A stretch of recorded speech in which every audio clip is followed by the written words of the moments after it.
kitchen. "Well, it's Friday," Aslak says, as if to wrap up my thoughts. He smiles and pats my thigh.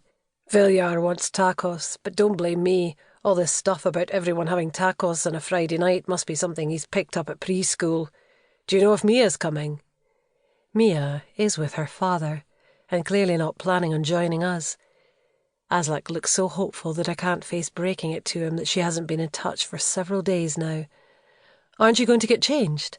I ask him instead, nodding at his work trousers, given that it's Friday and all that. I put off ringing Mum, head on up to see Viljar, who is sitting inside the little teepee in his room with his iPad resting in his lap.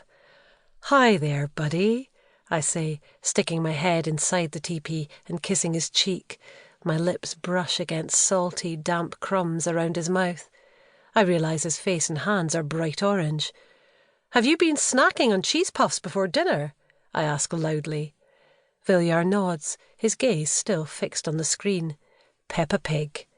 Aslak has no doubt given him the whole bag, some form of compensation, I think. If not, then it's intended as some sort of dig. It can't be anything else. But I stop trying to get my head around whatever it is he's trying to achieve. I suspect that he doesn't know anymore either. I tease the bag from Viljar's clutches, fortunately without objection. "Just one more episode," I say, as Peppa and the rest of her family break out in the same absurd laughter that concludes each episode, family morale always perfectly intact, and Viljar casually, competently, scrolls down the list of episodes. I take a shower, wash my hair twice, lather myself in antibacterial soap I brought home from the office, scrub my body, under my nails, can't get clean enough. There's still bacteria on my skin and in my hair from all those patients with their rasping coughs, open sores, itchy crotches, and overburdened souls.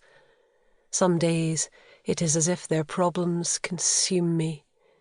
I can't get a foothold. They just take what they want and leave. Days like that leave me powerless to argue.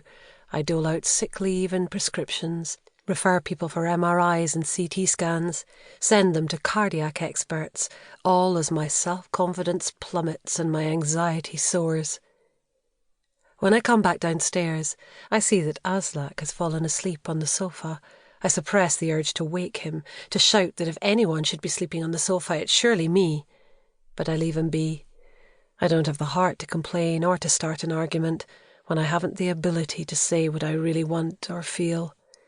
An argument that will reveal, above all else, the fact that I don't really know what I want or feel.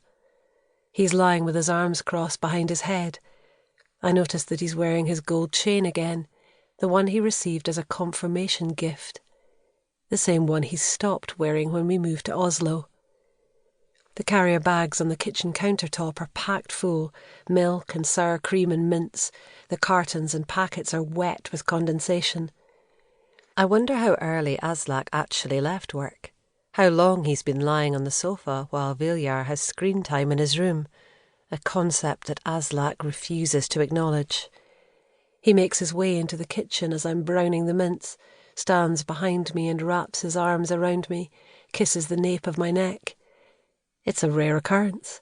I turn around and lean against him for a moment, sniff at his left armpit. I miss the smell of him when he used to get home after a day of lugging around and slotting together enormous planks of wood, the smell that conveyed strength and a primitive sense of security.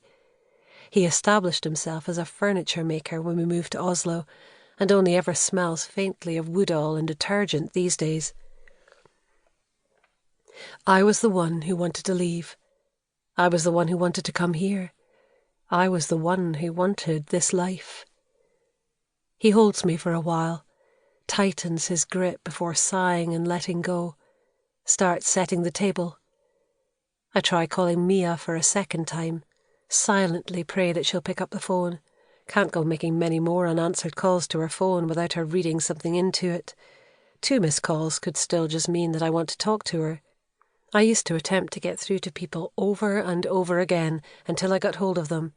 It took me a while to grasp the idea that doing so could be considered invasive or alarming.